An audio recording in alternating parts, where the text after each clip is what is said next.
Yo, Hey, what is up, dude? How's it how are going, y'all man? doing? Doing Beautiful. Great. well. How are y'all doing? Awesome. Amazing. Awesome. What do you got going on? You got a blizzard going on in Chicago, or is it pretty mild over there right Dude, now? yeah, no, it's overhyped. It was like a dusting, honestly. So, yeah, it's been super simple. I mean, it's gonna get cold, like it's gonna be like y'all are gonna experience the same thing in Michigan, right? So, Nothing. in the Nothing though. negatives, yeah, nothing. Yeah, shorts Yeah. weather still. Yeah, come on. Especially in Grand Rapids when we played Sweatfest, like, it was still pretty cold. It was like 30 degrees, and wow, the Grand Rapids is still just strict about shorts wearing, even when it's that cold. So I was deeply impressed. Yeah. It's funny. I mean, you even mentioned that because like I remember like my dad was a mailman, and it could have been negative degrees. I mean, you're having like straight up, you just icicles coming off his beard, and the Yeah, guy yeah, still had on shorts. Didn't yeah. Oh matter. god. Right, right. So it's just it's kind of a Midwest thing. I don't know if that's more of like an Illinois thing. Do you find that a lot, like Chicago, like in your area when it's Not in that cold? Chicago so much. Yeah, I feel like people wear full length pants Yeah, like here but in Illinois. yeah. Yeah, so maybe it's the further you We're get closer to you get co- to we're, Canada and stuff like we're that. corn fed. We're corn Yeah, fed over here, yeah, so yeah. Well, I guess you maybe in know. like the central Illinois region, southern Illinois, where it starts getting a little bit more, Yeah, yeah, corn rural. fed. We'll just say Yeah, corn fed. corn fed. Yeah, yeah, yeah, yeah, yeah. Well, I think that's a apropos term for it for sure. Yeah. So, I mean, as far as like we are just really interested in hearing your story, and kind of digging into even before the punk and the hardcore and things. Where are you finding earlier interests as far as music and things that were being introduced to you? Who was introducing cool stuff to you? Yeah, that's a great question. So I definitely feel like a product of the Tony Hawk games. Right. Yeah, I mean, so yeah, Tony sick. Hawk 1, 2, and 3. Like, I mean, just the sheer amount of punk rock and hardcore and hard rock music in general. I feel like I was on the tail end of the kind of like pop punk boom and the new metal boom during like the late 90s and the early 2000s. So in I would say it was like I remember in the fourth grade, like my one friend, he was like, "Yo, check out this sick album." It was like Papa Roach Infest. So I was like, "Oh hell yeah, brother!" So stoked about it. Got the edited copy from Walmart. Yeah, Okay. I don't even think I didn't even have the one song on it that was in the Tony Hawk games because I think it was a little too brutal. Yeah. Too deep But of a cut. Too yeah, deep of a yeah, cut. yeah, yeah, yeah. But yeah, so like from that point on, just kind of kept diving in deeper and deeper. I think when I was in the sixth grade, a friend of a friend showed me NoFX, Punk and Drublic, and then eventually I got LimeWire, and I started doing like the deep dives into just band names that I thought were cool. Like I remember I was like, "Oh, Bury Your Dead, that's a cool band name." So I ended up like Shit. downloading their Wow. first album, "You Had Me at Hello," which is still one of my favorite albums ever. So definitely a child of the capital H kind of hardcore. At the same time, like diving into like other punk stuff. I asked my brother for a couple of records for Christmas. Remember getting like Bad Religion, Suffer, and they got me Bad Brains banned in DC at the time. So I Damn. remember my now sister-in-law, but she's a she's definitely a little bit more conservative. She was saying that I should not get that because there's a song called "Pay to Come" on it. So, but I'm glad my brother did not listen because that was a pivotal record. Right. um, but yeah, then from there, I think it was when I was in the eighth grade was when One with the Underdogs came out, and I was in a Hot Topic, probably like in a double XL Slipknot shirt. And but I think One with the Underdogs, like the song itself was playing, and I remember asking the person working the front, like, "Hey, what is this? What is this record?" And she's like, "I don't know. I only listen to hair metal from the '80s." So I was like, but they still had the CD listening station then. So I remember like pouring through all six CDs, and I'm pretty sure it was the sixth CD, and it was sold out. So then got to crawl through the mall, and I finally found a copy of it. So Sick. yeah, it's been quite a journey into hardcore in I mean, general. you mentioned Papa Roach, and maybe even you too, Jeremy. Like you mentioned that album. When's the last time that you listened to that? Have you listened to that recently? Outside of like Last Resort, probably not. it still rips. Yeah, I hate yeah. to tell you, you know, if somebody's here to trash on it, it still rips. I mean, that listened to it a song, couple what is months it? ago. I'm like, damn, this Of album's awesome. Shit. I will bang some Papa Roach to get fired up for a set. I don't give a shit. I don't give a shit. I what's will that song? It's crowd like kill Of to some Angels Papa and Roach. Insects. Is Oh, that that's right. the song? Yeah. That song is badass. That song is fucking like metal rips. as hell. Yeah, yeah, yeah. Yeah. That song is hard. Yeah, yeah. For sure. I still have love It's for kind it, of funny, like, for sure.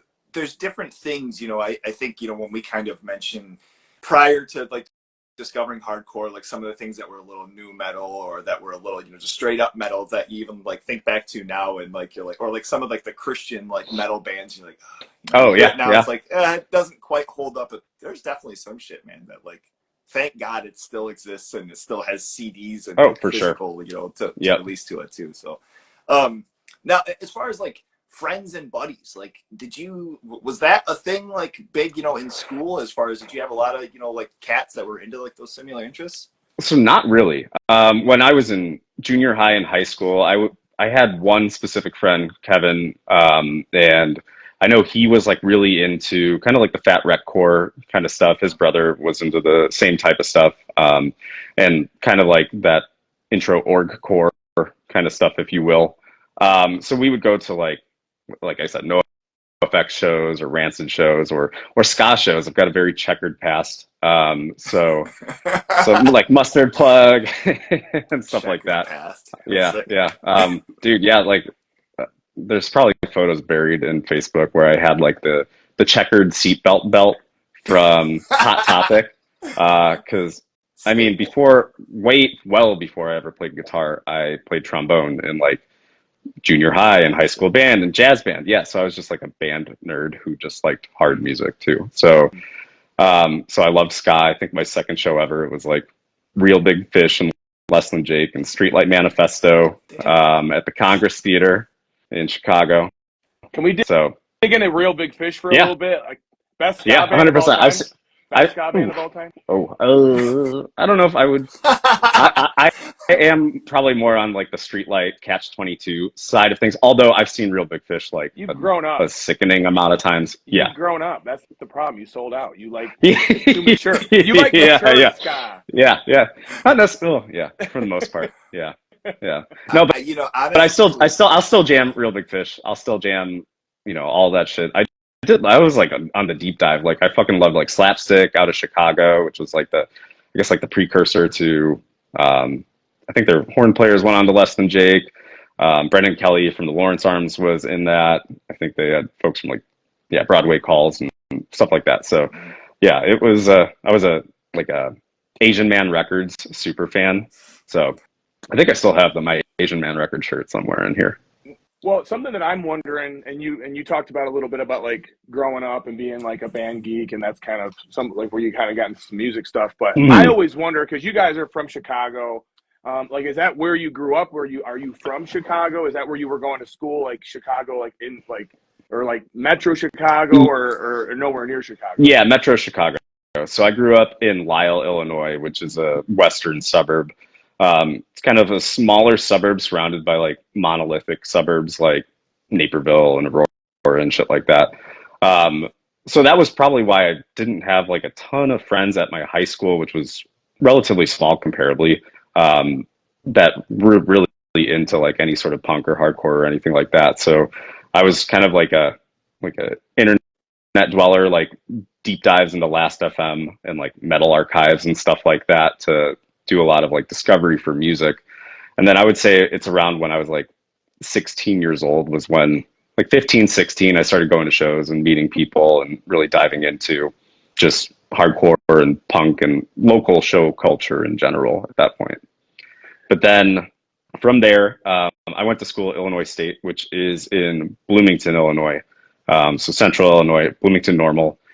And that was where like I finally like kind of found a community of folks. I remember being outside of my dorm, like one of the first few weeks of school, and I was wearing a Failure shirt, which I know you all got Mark McCoy coming on soon.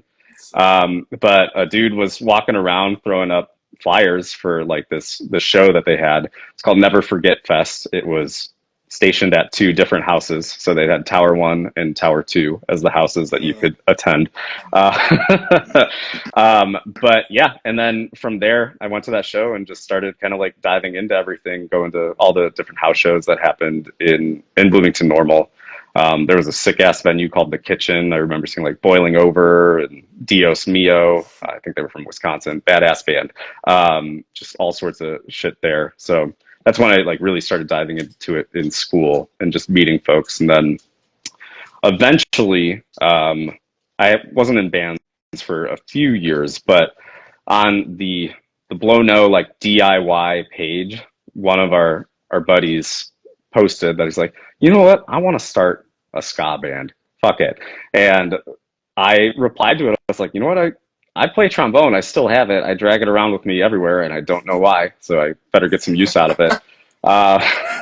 And then at the same time, Ryan, who is now the bassist of Snuffed, also responded to that.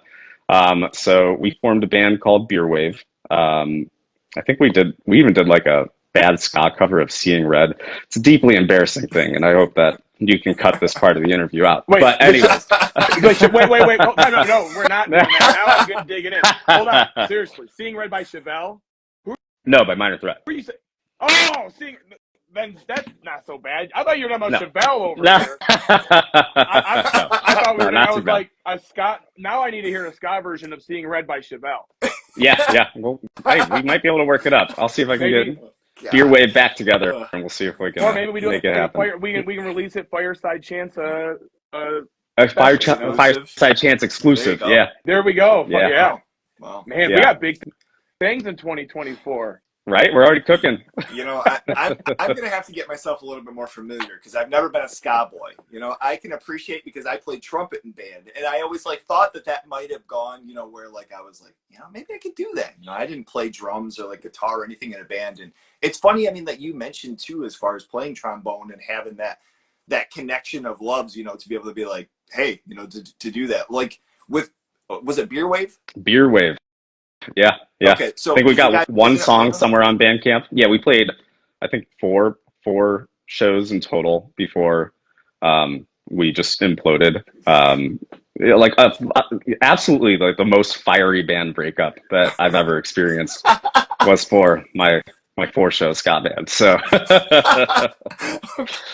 I mean, in that process, like, did you ever play in like a jazz band, or did you like how was guitar introduced to you then? So was there bass honestly before then? No. So I bought a guitar when I moved to school because I wanted to just learn it, and I was very deeply lazy, and I just never did. So I had one on hand. I slowly, over the course of years, I think at that point, learned how to do like a power chord that didn't sound like shit. But that it was not until I moved to Chicago, and then Ryan and I started talking about, after he moved to Chicago about a year later, so 2017, 2018 maybe at that point, that we were like, you know what, let's start something, like let's get something going. So I just kind of committed myself. I think I used like Justin guitar for a hot minute just to teach myself and get really comfortable with power chords. It still sounded like ass for a long time, but at that point we were like, yeah, let's do it. Let's start something. Originally we were looking at doing something like just goofy weirdo punk shit. Like Ryan was like, I'm gonna wear a Riddler costume and do vocals, and it's gonna be fucking wonky. So we started writing shit. Like he had a like an electronic drum pad in his like living room of his apartment, because Joe, our drummer, also lived there at the time. So we would just use that to start writing songs. But eventually we kind of we figured out maybe the Riddler costume idea wasn't the most ideal approach after we had like 4 or 5 songs written. So so we started branching out and we're like, well, you know, let's maybe get like a real vocalist who wears just normal clothing and tear it up. Oh shit. Oh, yeah. I mean, what was like your first recollection as far as meeting Carly, who has been, you know, on Growing on You Live, and you know, we've had, you know, interactions over the years too, but your first memory as far as, that connection going. So my first memory, apparently this is not when we first met, but apparently it was a show where I maybe have imbibed too much. But so my first memory would have been there was this annual grindcore festival, like house show festival that happened in Chicago. I think it doesn't really happen too much anymore in the same form, but it was at this house in Humboldt Park called Temple of Murmur, and it was called Summer Showdown. And so that is like my first recollection of meeting her. And Ryan had already met her, I believe, at like an Albion House show prior, like probably like a Deterioration show. So weirdly, Snuffed, a band that is very much not grind adjacent, is born out of grind in a way. But yeah, so that was the first time I met her, and Ryan suggested, hey, like, let's see if she wants to like try this out. And we just asked her, and she was down for it, and she really just kind of killed it out the gate. Damn. It's funny because like I think even Jeremy, can agree as far as like hearing this newest song, myself going back and listening to the older stuff again and, kind of like doing, like a further dig into like the initial releases. Mm-hmm. There's always been this like,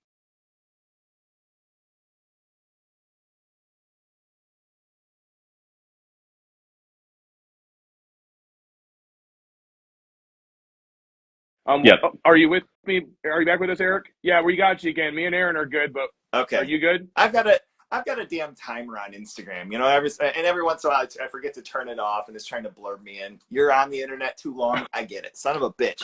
Anyway, I'm back. Mom, I'm doing something. Stop flipping me off on my chat.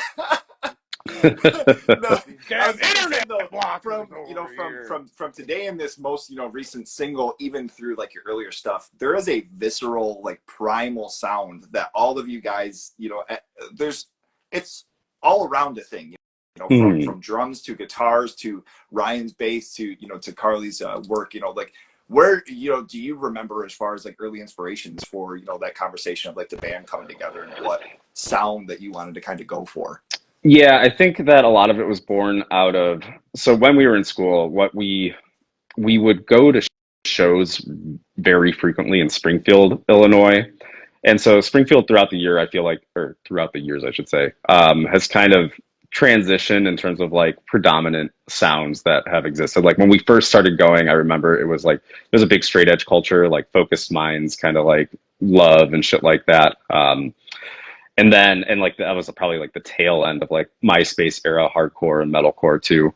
From there, it transitioned into like kind of like the slimy like punk, like the Lumpy and the Dumpers, and then like all the shit that you can like side to side to, right? Like Hoax and bands of that, like Nature. So I think that was like one of my favorite parts because I just fucking love side to sides and like creepy crawls. It's my favorite form of moshing. I'll pull out like the old like windmills and I'll throw some spin kicks here and there. But my favorite is just fucking moshing side to side, jumping into people on the side, and somersaults. Absolutely got to have a somersault in the mix. But yeah, from there, like we just like, we want to do like a straight up kind of like punk hardcore band that just exclusively kind of caters to the side to side riffs. So I know we've got a few of them in the mix, especially when it comes to Mind's Eye. Parts that also could probably just be interpolated as like a two-step part too, which also big fan of the two-step. Yeah. So yeah, absolutely. Yeah, but we kind of wanted like that, like I guess like the modern 80s hardcore sound. Like that was really what our goal was. And I mean, I couldn't play guitar very well and I had fucking no gear at all at that point too. So I was just running amp gain with like no sort of noise suppressor. So it was just super noisy and feedbacky. Like every time you even hit like the briefest of pauses in a particular song, you would get a feedback, and we just kind of ran with it. Like it sounded badass. Yeah.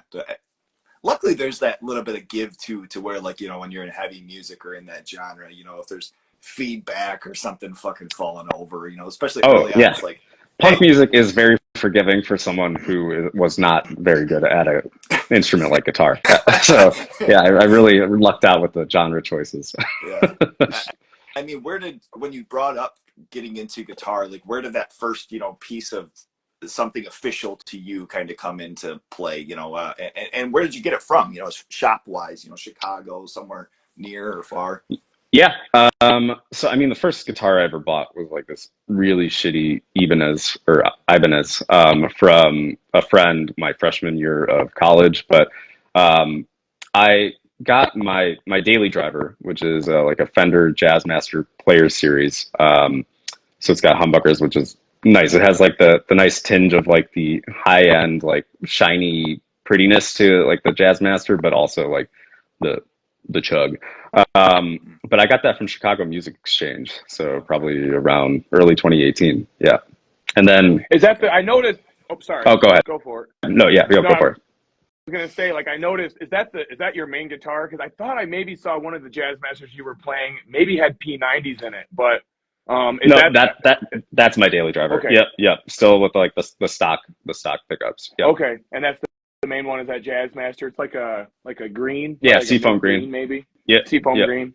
Yeah, and I had a question. I know like a lot of it. Like, so what head are you mostly using? Because it doesn't, when I'm watching videos and stuff, it doesn't look like something that's typical. So what head are you using? It's actually, it's a PV triple X. We removed so I bought it from a friend who I used to live with back in Blono when we were like running show houses and stuff like that. But we removed the fucking very cringy faceplate. That's like all the trucker babes. So it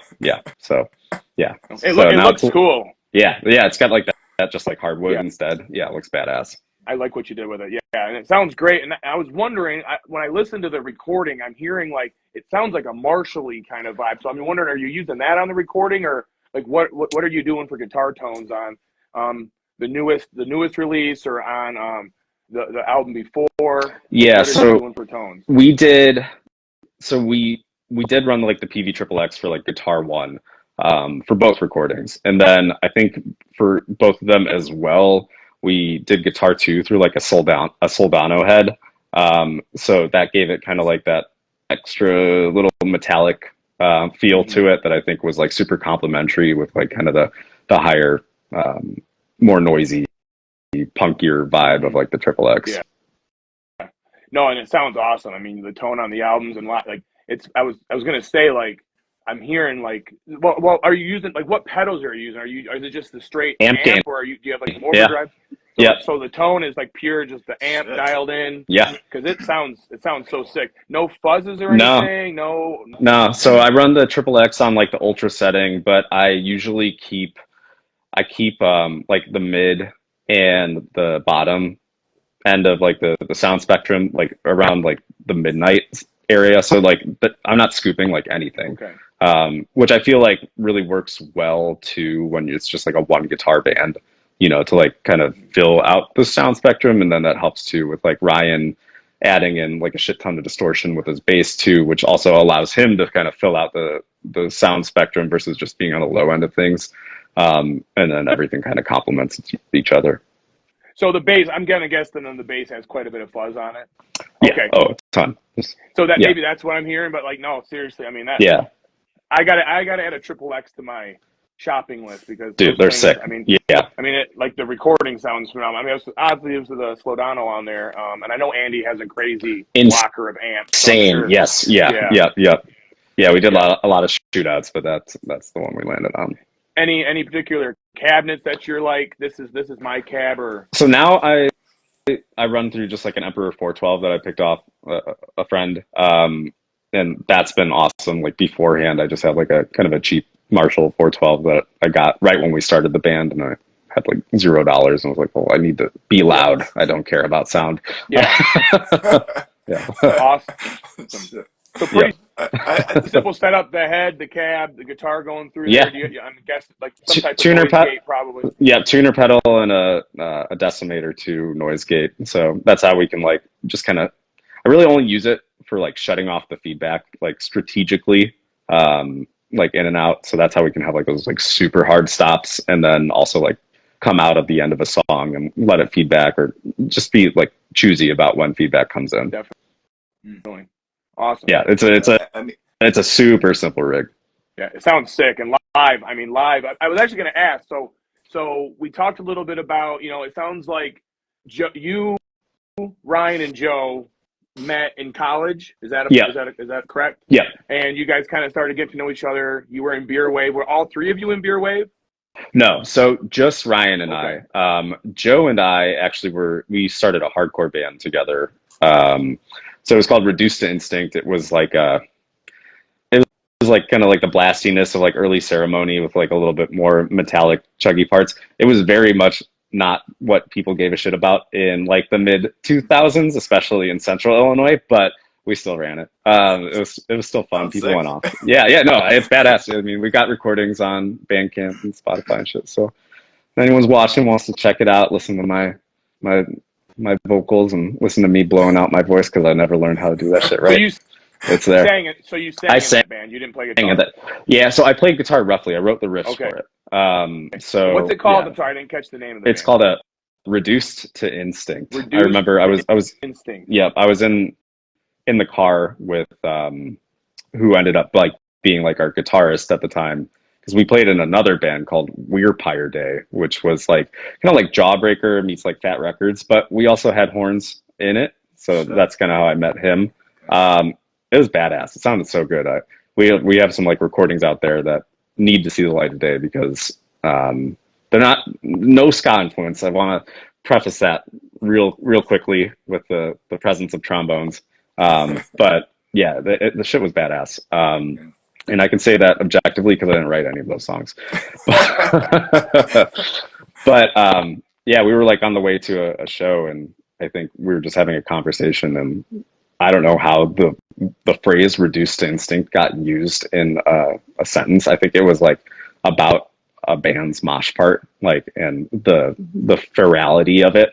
And he was like, "That would be a cool band name," and I was like, "All right, I'm gonna dibs that right now." So yeah, but yeah. So then the three of you kind of knew each other in college, and then it sounds like later on, after you lived in Chicago, that's where you guys meet Carly, and that's where Snuffed, like Carly comes into the picture right as Snuffed is forming. Is that correct? Yeah, I would say so. Ryan and Joe have known each other since I think they were in like middle school. So they all grew up in like the Lockport, Joliet area of Illinois. So yeah, they've known each other forever. They've been in bands together for a million years. So, and really running the gamut of like genres. Like I know they have like a couple metalcore bands together. They played in this interesting indie band forever that actually like toured like crazy. But yeah, now we're here. Sick. It's awesome.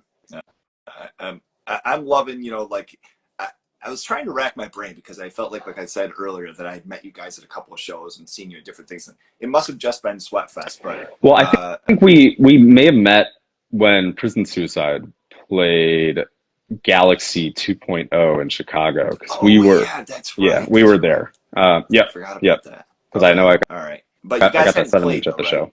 No, I don't think we were able to play that one. Okay. All right. Yeah. So it must have been that. And it could be, every once in a while where I watch a lot of, like live videos. I'll watch a lot of sets and different things. And all of a sudden I go to see a band live. It's like, man, I've seen you guys 4 times. I'm like, fuck, no, I haven't. Yeah. It was my first time. But yep. It was awesome. I mean, like seeing you guys, and like I say, like that energy and just kind of like a feral, like viciousness that comes in, like the recordings transitions seamlessly to it being live too. As far as you guys' writing process, is that something where everybody kind of chips in on some riff ideas, or Joe coming in with the drum part? He's got some slime that he tosses on this shit, and I've he's crazy. all the time. But what can you tell us about the writing process within the band? Yeah, so I mean, it really varies. I mean, there are a ton of songs that have been like born from like I have a voice recorder app. And so there are a million of like Snuff songs that you can hear now that there is in existence, like a version of it where it's like do do do do do do do do do do, and then you'll also hear like something in the background. You're like, what the fuck is that? It's like a turn signal or the shower. So yeah, a lot of songs like kind of get born from that, but then Ryan definitely comes with like some heater fucking riffs, like especially like the main flock riff. Like he Dude. came in with that because he was just listening to a shit ton of like noise rock, like Drunk Driver, and he was like, "Yeah, let's just do like a big like droney riff," and came with that fucking massive da da da da da da da da da. So, but then from there, I would say like homing in on like the final product is like super collaborative between Ryan, Joe, and myself. Yeah, so we'll come with like skeletons, but then we play the fuck out of them. We A/B test like a ton of different like little nuances and everything until we kind of land on a final product we're all stoked on. Now you say like A/B process. Like, do you have certain things that you're working on as far as different fills or like It's or like little transitions. Yeah. Turnaround. So, you might change the turnaround to be like, let's not end it with the same part that we do there. Let's tweak that a little bit. And yeah. So usually it's like for like kind of the smaller like nuanced parts of things, but yeah, I mean sometimes it gets like like perhaps you've experienced this in like the writing process where it gets like a little heated and you're just like, no, I fucking stand by this idea on my future children's fucking souls. Like, if you don't put this in place, so. But I think that's needed. And you guys, I mean, we're all in bands, we're all musicians. Like, I mean, I don't know how you guys feel, but like to me, like obviously it's good when things are just like collaborative and things are flowing and we're going. But I think any band that's got like legit shit, like their material is like top notch, like it's healthy to have those times where you butt heads or you say, you know what, I'm pissed right now. I'm gonna, let's call it today. I'm gonna go because I do love you guys. I'm not gonna fight with you, but let's just shelf this. I'm gonna go home. I'm gonna cool down, and then we're all gonna sit on it for a week, and then we'll come back and let's try it again. But I think that stuff's healthy. I think like you should want to die on your hill. I agree. Yeah, I fully agree. I think that like it just ends up being like once we all are in agreement, like no matter how much of a war of attrition it can be sometimes.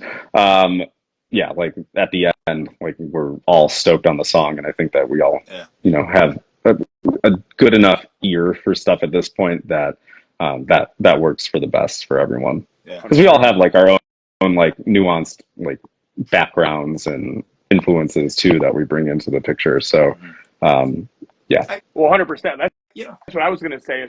Was that listening to like you talk and B just listening to your material? It's like you can tell there is such a range of inspirations of things that are influencing you guys. I mean, like at Sweatfest when I saw you guys, there were times that I'm hearing like I Hate God or like sludge type stuff, like super gnarly, raw, sludge, doomy kind of stuff.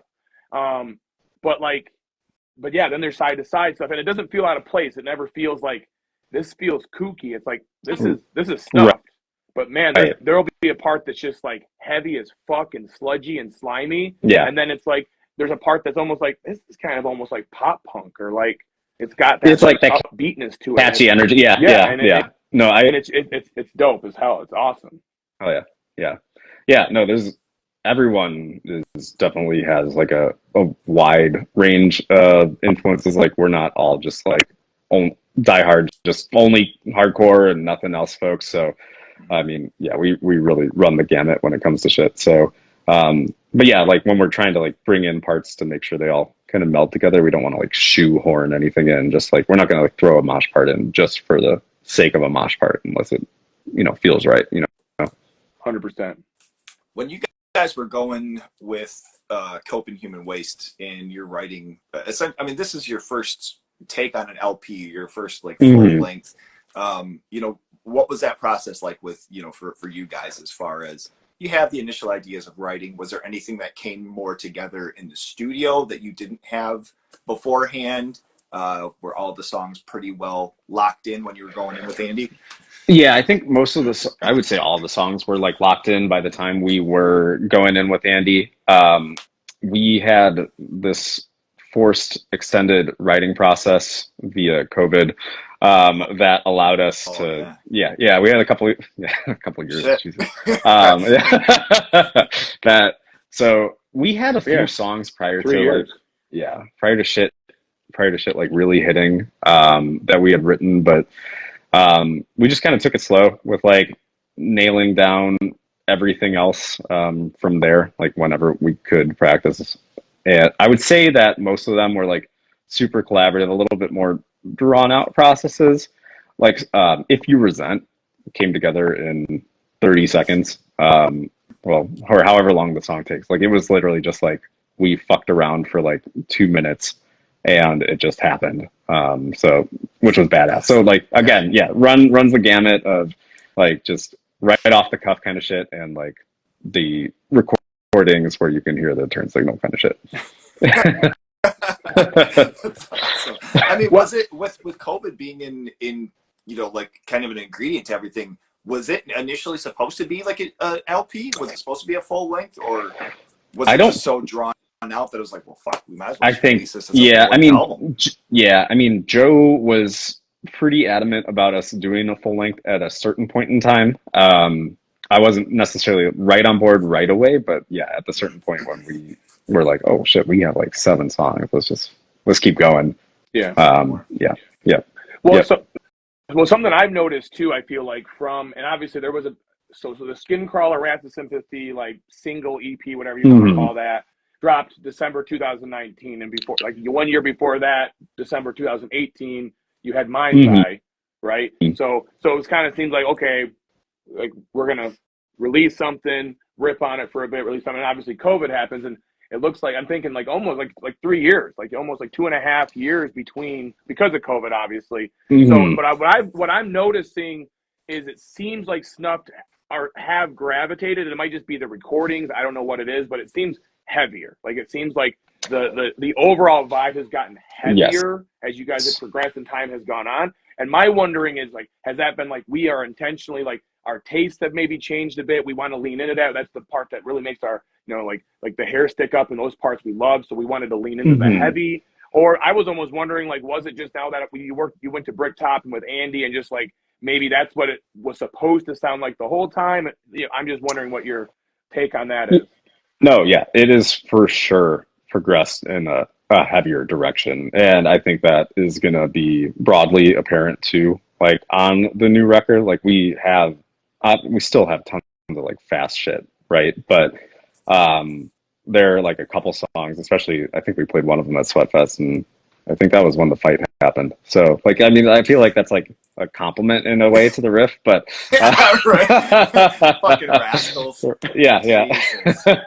But like, yeah, there's definitely more like chugging when it comes to the new record without at the same time veering away from kind of like the punk energy of everything. Like I would say like we wrote like a punk record and then we like put a nice little layer of like capital H shit on the, maybe not capital H shit, capital H condiment or something like that on the top. Yeah, just to a little sprinkle. Yeah. Well, I remember I read like a review of a little dash of the capital H. I remember reading a review of Coping Human Waste, and the reviewer was like, I don't have like a lot of context for like the influences of the band, but like I can guess that they are like products of like the TUI like generation. I was like, that's kind of I would say that's probably like a fair assessment, like the heaviness and like a little bit of a tinge of metallicness while also still rocking on the punk side of things. I don't know if I would agree with that. I don't know if that would be, I mean, I guess I can kind of see, but it feels so much different from something like that where no, it's not like a straight up like Triple B-esque band or anything of that nature, but I would say that like the Cruel Hands of the world and the Trap Under Places and stuff. Yeah, definitely. I can see it. I think definitely there's you guys have that, like, you can tell, like, when you said you guys meant like in a grind fest, like, obviously you guys are not, I wouldn't say you're a grind band by any imagination, but I can, like, you guys definitely have that, like, kind of that crustier, grimier, edge to you, where it's not super polished, maybe, and maybe that's what you were going with, Eric, was like, it's not super polished like a TUI maybe. Oh, sure. Yeah. And it doesn't have that, but it's definitely like, I can see what you're saying, where it has that metallic side, like, especially live. I feel like live, it's almost like a different beast. Like watching, I think it was from Flyover, is what I want to say. I don't know what it was called. I mean, I feel like Oh yeah. But, In Oklahoma. but I was watching the Hate 5-6 from Oklahoma that I think 22. Yep.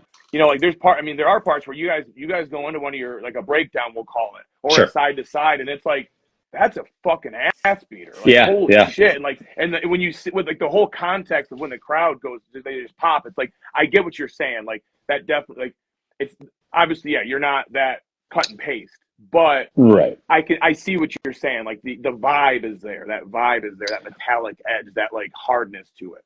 Yep. Yeah, and some of those songs that I think that were like on the metallic edge spectrum of things too, that you're probably calling out from Flyover, or Act Like You Know at the time, Flyover Now. Yeah. That shit's gonna pop up on the new record. I'm so excited. I can't even. Yeah. I'm like, fuck yeah. Yeah, I'm so awesome. I mean, I can't say objectively it's really awesome or better than anything. Well, I can say subjectively I think it's better than everything that we've done. But I'm very stoked. Like, Lobotomy Dream. Like, I think I've got that song memory. Like, I think I've listened to it an unhealthy amount of times. Like, I might need to cool it so I don't burn out. But it's I mean, like, I think and Carly's lyrics, like, oh my god, like the lyrics and on that her are so voice dope. Like, development too is it's like at both times more extreme and more like brutal. I guess you'll say. I'm a metal guy, so bear with me. Sure, like, I'm right there. But like the her phrasing and everything, it's more catchy. It's more standing out and sing-alongy, but at the same time being more harsh and more brutal. Like, it's awesome. Like I said, I can't contain my excitement for this EP to come. Oh yeah, thank you. Yeah. Can you make mention? Is it an EP or LP? I've seen two. It's an EP. Things mentioned. Okay, so it's an EP. It's a 6-songer. I think we're gonna do it on a one-sided 12-inch because we have like generally every song kind of like transitions into the next. So sick. We were debating between the 7-inch and the 12-inch route, but like, you know, then you get the big art and everything, right? You know, you got to get it. My guy Jeremy just released with his band Snake Out. They did a 12-inch with. Well, Jeremy, this is your band, Jesus. But I mean, you know, you make a mention of, you know, because that's kind of been like a conversation that people have had where it's like, well, I can do a 7-inch and I can do da-da-da-da, but they have like a screen printed back that, you know, that there isn't music on of like the logo and shit. I'm just like, dude, why wouldn't you? Like, absolutely. Like, I'm totally fine buying that. Yep. I know as a fan, that's kind of where I go. Like, I have plenty of 7-inches and I'm okay with that. But to your point, like, I don't know. I just think there's something about the 12-inch and the artwork and just the layout. Like, it just feels like the real deal. It feels like the authentic article sometimes. I mean, obviously nothing against 7-inches, but for me, if I'm going to your merch table and I'm seeing what's going on there, like, I'm going to gravitate towards that 12-inch. For sure. Yeah, and I feel like it also allowed us to like hit 45 RPM for all the songs too. So for those, you know, audiophiles out there, the real deal. Yeah, real deal.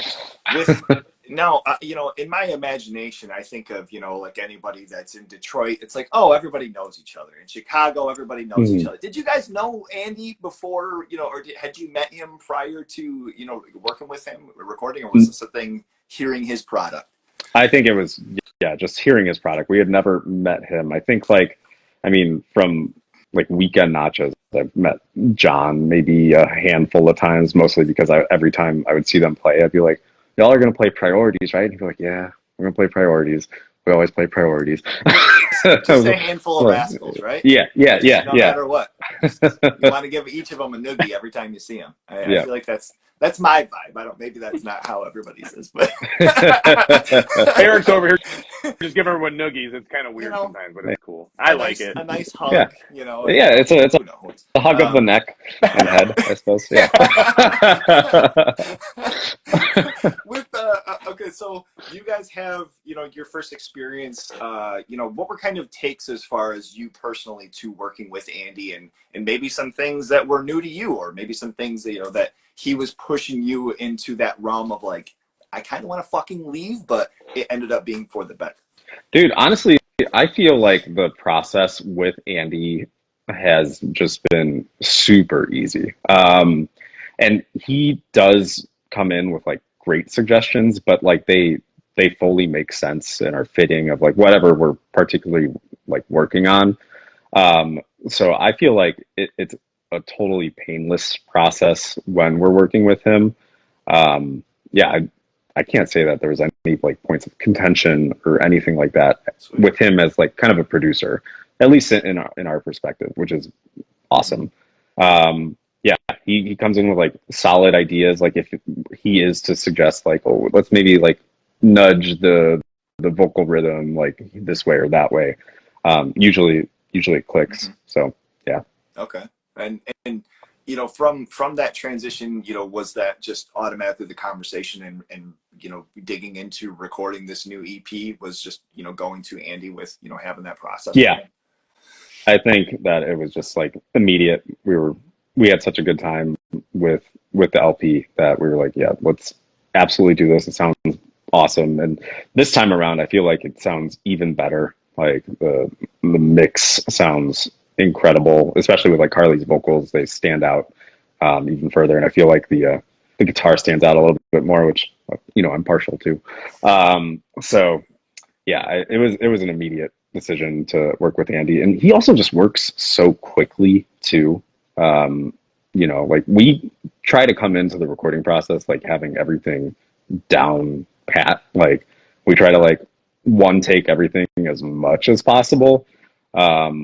So not to say that we do one take everything. I wish I could be like, you know, just one take the whole record, just rocked 12 guitar tracks, 6 songs, but yeah, that's certainly not true. But yeah, he's wonderful to work with. I could not recommend him enough.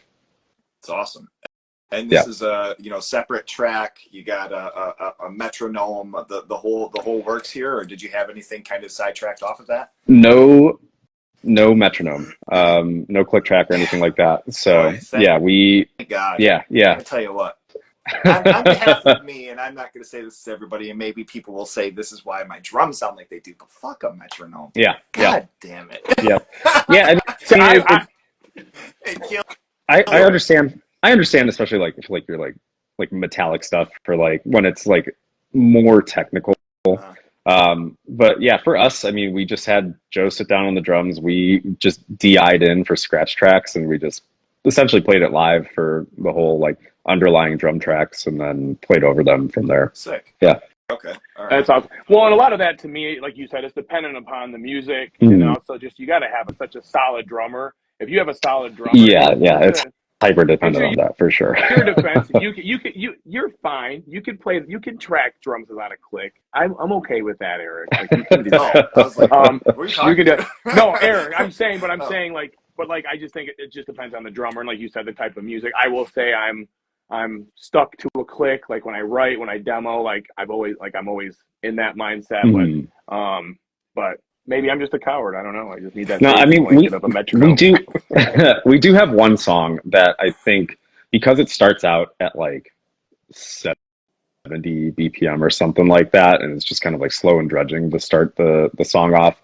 We did use a click for that because you know it's a little more challenging to keep like a steady rhythm when it's like that. But aside from that, yeah, everything was just live. And so and I don't want to go on and on about it, but like just the process. So you guys had already worked with them before. So you guys show up, you have your songs done. What like did you already have it? Like was it kind of like, hey, we already know, like we kind of like what the tones we were getting the last time. Let's just stay in that ballpark, or was it kind of like let's bring out all the toys again? Let's sit here and dial some things in, or was it kind of like let's just let it rip and unless we think of something we'll switch so for me, I'm less picky, so I was just like, yeah, I'm pretty happy with kind of what we landed on last time. I think with the second amp, we toyed around with different things. When it came to the drums, I know that there was quite a few hours spent like testing different snare tones and different like cymbal setups. Yeah. Like I know Joe was like testing out this little like trash cymbal setup that he had going on, like debating like, do we do the trash cymbal or the China? And I was like, this is beyond me. Like they sound the same. but do you want to just have a beer and chill? That is funny. Oh my God. Yeah. And I mean, it's always funny hearing those things from like my end where I'd be like, oh yeah, okay, well like let's kind of listen to it. But like you guys, you know, it's just like, dude, it's the fucking same thing. Like what are we doing? Put it on like I could play it. God. Yeah, I only noticed like the little like nuanced differences between a snare, and it's not even nuanced at this point, when it's like a slam band playing like a piccolo snare versus like a standard band. But like when it's like the tiny little like tone adjustments, like and like a quarter turn, the drum key, he's like, oh, that's better. Like, or he's like, I got a different 57. It's got a different wire in it. Yeah. It's different. And you're like, the fuck? Yeah. It sounded exactly the same. What are you talking about? Yeah. Well, so what the other thing I'm wondering, now that you're saying that, because it sounds like Joe was kind of digging into some of those nuanced things, and you're kind of like, dude, like punk rock, like let's just fucking let it rip. So something I always think is interesting about thinking about bands is like the dynamics, right? So like, what is it that you would say, like in my experience, generally there's like, well, this dude kind of handles this stuff, and this person does this stuff, and you know, what the other person's going to book our shows for us. That we appreciate them for that, all that kind of stuff. Well, how does that look in Snuffed? Like, who's getting a hold of Andy Nelson to be like, hey, we're going? And obviously, you guys also with the support of Another City, who I don't know the ins and out of the label. I just know there's a couple bands. Shout out like Pink Pow, a couple other bands that are on there. I met the guy who runs the label. I forget his name. Sean. I apologize. Yeah. Sean, super sick dude from the best. When Snake Out played Cobra. With Absolute Truth, and it was super an awesome dude. Like I said, I forgot his name, but awesome guy from there. So I mean, and maybe that even plays a role. Like, well, he does a lot of stuff to assist us. But so yeah, like, what do the dynamics look like? Like, is there like ace in their space, everyone's doing their thing, or is it super collaborative? Yeah, I would say that, like, in terms of like, obviously the writing process is like a super collaborative basis. I would say from like the back end kind of like administrative work of a band, like the shit that's not the most fun part of it, but I would say that like Joe and I typically are the ones who handle the most of that. Like reaching out to Andy, like to get stuff booked for that. I've been working on booking like a tour that we're doing in May, like with like through Texas, and then kind of around like Mississippi, Birmingham, and then kind of coming back up. And I think we're gonna tentatively link up with Squint from St. Louis, which I'm very stoked about. The homies, we've known their vocalist for, I know this is like a total aside, but we've known their vocalist forever because he lived in Bloomington for quite a grip. So I think he actually lived with, well, he did. He lived with Joe and Ryan when they shared a house together for a year or two. Yeah. So all our love to Squint, all our love to Brennan. Great dude, great man. Dude, one of the best. They're so good. They're so fucking good. But in terms of like getting shirt designs and reaching out and getting like all that kind of business aspect. I hate to call it business aspect, but that's generally like Joe and I. Yeah. To like stay organized and like count merch and yeah. So okay, and obviously Carly, I mean, contributes with artwork, lens. The newer album she does. So did she? I know it's with her, and it's Pat Bright. Pat Bright, who also worked on some of your other, like he worked on Copying Human Waste.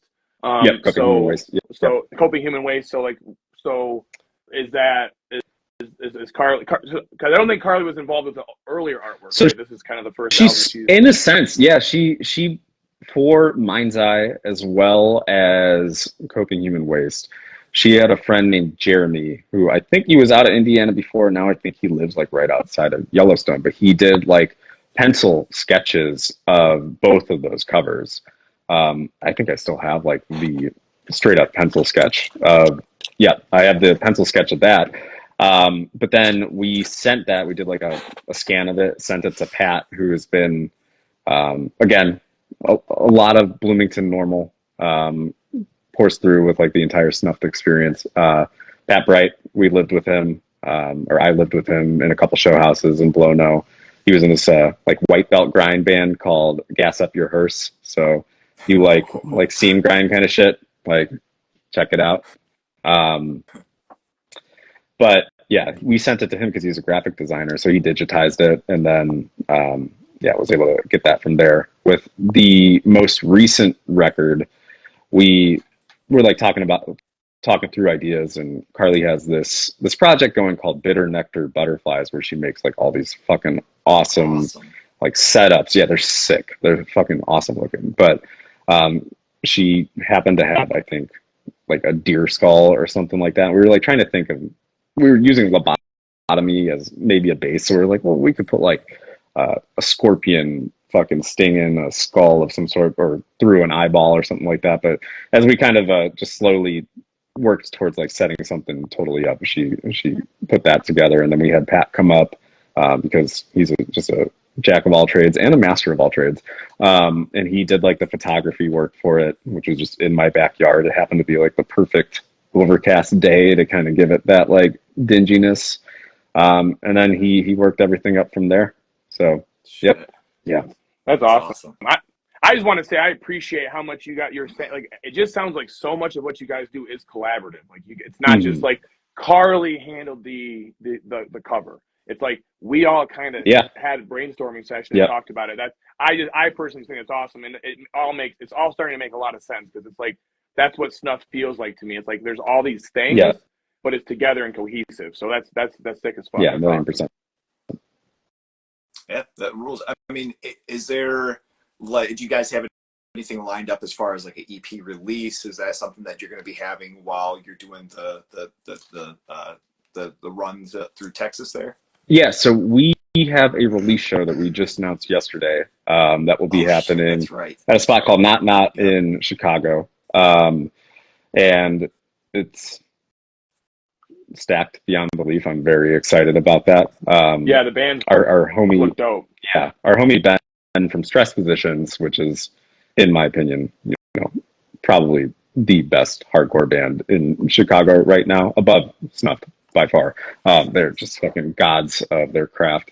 But yeah, he reached out because he was trying to book Wio Omega from Minneapolis, and Nikki's our homie, and we were already like stoked on potentially being able to play a show. We were going to ask them to do the release show when we were going to announce it, or when we were going to plan it. And so it just kind of all lined up that it happened to be a Saturday. They were coming through. Stress Positions was going to be there, and we wanted them to play it too. And then Payasa and Slut Bomb, all also very much the homies since day one. So it's badass. Yeah, it's stacked. It looks like February 17th. It's 8 p.m. It's all ages. You got a price on that? It's going to be $15. Okay. Yeah, cover the touring bands. Yeah. Gotcha. No, then that makes sense and 100% worth it. No, super stoked. I'm actually not familiar with Not. I've not heard of that as a spot. Has it? So historically, I believe it was called Swerp Mansion. So it's been a space, I think that's kind of having a resurgence now. But I think it was, to my understanding, because I've never been there either, was like ran by Namdi, like the artist Namdi, who's just phenomenal. If you haven't listened to him, his music is fucking incredible. But they would do like a lot of kind of like that early 2010s, like emo adjacent kind of shows, like Grown Ups or like Algernon Cadwallader. I don't know how to fucking pronounce it, but yeah, stuff. Yeah, Cadwallader. Yep. So when that like scene was like super popping, like Castavet and stuff like that in Chicago, like tapping, I know that stuff and like exactly. Yep. So I know it was a space then. It's a pretty nice size spot from what I've heard and seen. So I'm very stoked for that. Yeah, it looks like a sick show. It's an awesome lineup. So if you're able to, you should head out there. Slide. Yep. 17th. Check it out. Mega sick, dude. I think this is, kind of like a point where we can wrap. We can, like, we have a lot that we have dug into. I think it's sick, the things.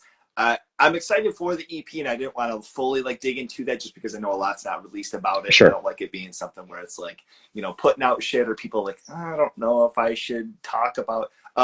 But we are so excited about it. This Lobotomy Dream single comes out. I'm at the gym. I exhausted all my fucking energy with just that song. Had no other energy to do anything else after that. The song rips. I don't expect anything less, And even so, like, if people are looking for something and they're, eager for more, Coping Human Waste isn't that old. That's something where it like feels very much like a sister record to this. Oh, for sure. Though I will say, I think much like Jeremy was mentioning too, Lobotomy Dream is heavier. There is a more gnarl to Carly, the sound and the tone to everything you guys are doing. Bravo, man. It's Thank you. absolutely awesome. Yeah. So psyched, and I can't wait. To be able to see you guys again. Hopefully, whether it's Chicago or you're here in Michigan, get something figured out, man. And yeah, definitely want to make it back to Michigan. Michigan. Yeah, absolutely. Yeah, no, it's been too long, so definitely need to slide back through. But yeah, we got a new single coming out too. I think like tail end of January. So this one's Vicarious Embarrassment. So excited for that one. That's a faster one too. So yeah, very excited to get that out as well. But yeah, I'm so stoked. I'm so stoked to finally get this out. We've been sitting on it since May when we recorded it. So I'm ready. Man. So these have just been sitting in the hopper, ready to be released, and it's just about you're kind of building out the schedule and the timing, and obviously with the time it takes to get a record pressed these days, that's the big factor. I'd say probably more. Fortunately, we're not like competing with like Taylor Swift and Adele this time around, because with Coke and Human Waste, that was I think. That Taylor Swift record was getting pressed. It was like a double LP, so every single pressing plant in the world was occupied. It is insane. So that took like 9 months to press. So this one, fortunately, not so long. And it's funny too, because like you don't necessarily, or if you're detached altogether from like being in a band or in music, you don't think about those things. And so you see like singles, or you see different things where like bands are going 3 or 4 years and not having something released. It's like, it's kind of funny with that being an ingredient to everything. Is it's like, well, we have to wait for Tay again. It's like, God, exactly. Putting out 4 million more records, and it's like every fucking company. It's fucking nuts. Yeah, it is insane how many. I think I was looking at it. Like she sold like 1 million vinyl records in 2023, like, or 2022. Like it's cool to see that vinyl has had such a crazy resurgence, but that is with like the at this point we don't have the same kind of capacity for pressing as there was in the 70s or the 80s or probably even like the 90s. So yeah, it's bottlenecks a little bit. But one more thing, and maybe this will end on a hot take here. My thing is, I have seen for the last few years this resurgence, as we're talking, in cassettes. How do you feel about this? How do you feel about a cassette tape? I like cassettes. I do collect them, although I don't really listen to them. The only thing is, I feel like I prefer vinyl, like hand over fist. But I do feel like it is an affordable and easy way for bands to get out their stuff in a physical format, especially when you're talking about like a demo or like a very limited run of things. It's like we did like a lathe cut of the Skin Crawler and Rats of Sympathy, and it was a 7-inch, and it sounds like dog shit. It sounds like you're listening to a radio in your neighbor's house, like from your house, like next door. That's the problem with lathe cuts. I think those are cool. To your point, the lathe cuts, having something physical is cool. But like if I do a lathe cut or a cassette, I might lean towards the cassette just because it's at least going to maybe transmit the idea a little more truly. Right. I mean, they'll still sound good. Yeah. Like, I mean, maybe good is like in the eye or the ear of the beholder here, but like, I feel like, they're definitely going to sound better. They're going to be more affordable to not only like the band themselves to produce, but also like the person buying them. So I think, there's positives and negatives to it, but just being able to like kind of meet people where they are if they want like some sort of physical format, I think is the move. I think I just asked this because I see when you're setting up a merch table and kids come up, they move so quick. People love them, and I love that, and I don't want it to be a statement to where like me dogging on it is something where like people have to feel that, but it's just one of those things where it's like maybe I have a memory of like being a kid and just the tape wrapped around my head.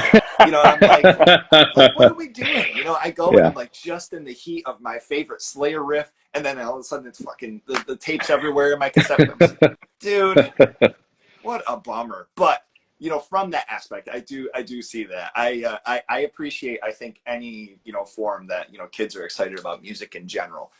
So it's just kind of a funny thing where I see cassettes, I'm just like, God damn it. We keep pressing these things and people love them and they buy them, and sick. I love that. But I'm like, I want to support your band, and I love you guys. I'm gonna buy it, but damn it, I'm gonna Yeah. grit my teeth. I don't disagree. I will buy the vinyl version of any sort of music every time over the cassette.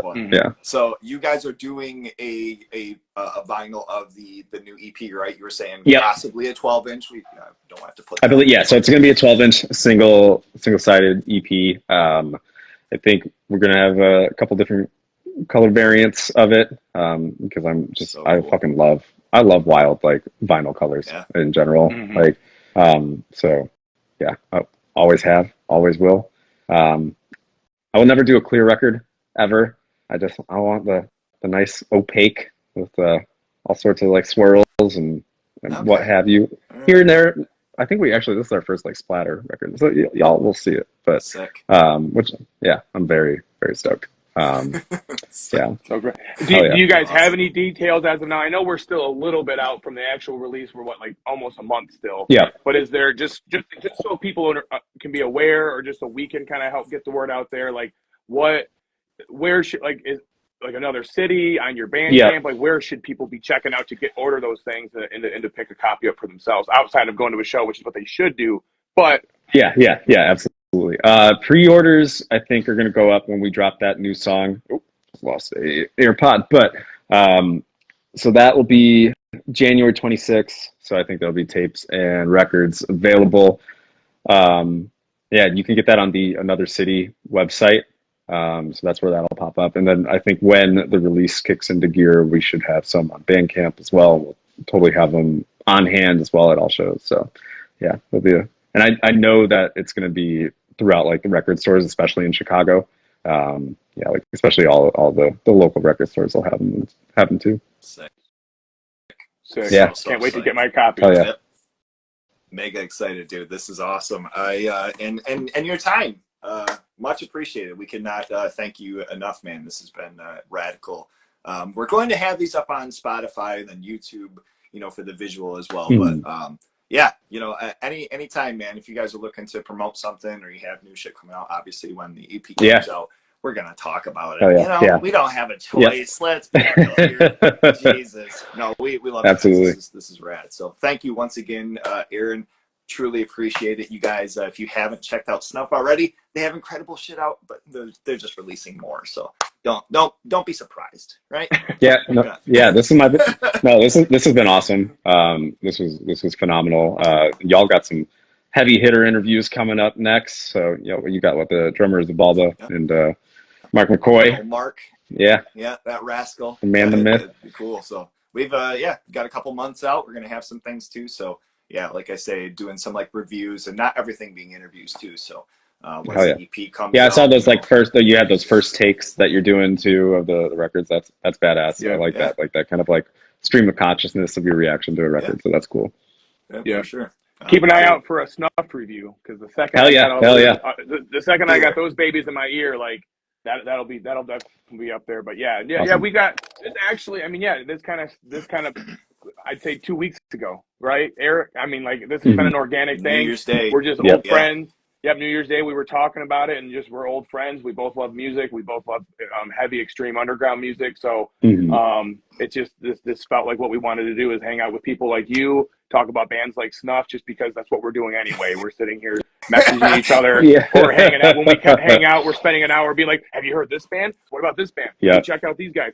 Are you going to this show?" Like, so we're doing it anyway. We love doing it. We love to get to know folks like you better. We love to just get, if it's even one person is like now clicking on Spotify and listening to Snuffed right now, badass. Yeah, it's worth it. Cool. Yep, like 100%. That's exactly what we want to do. We're both in the trenches too. We know like any love is good love, and anytime we can talk about what we're doing is amazing. So, but truly, Aaron, I really appreciate you coming on, chatting with us today.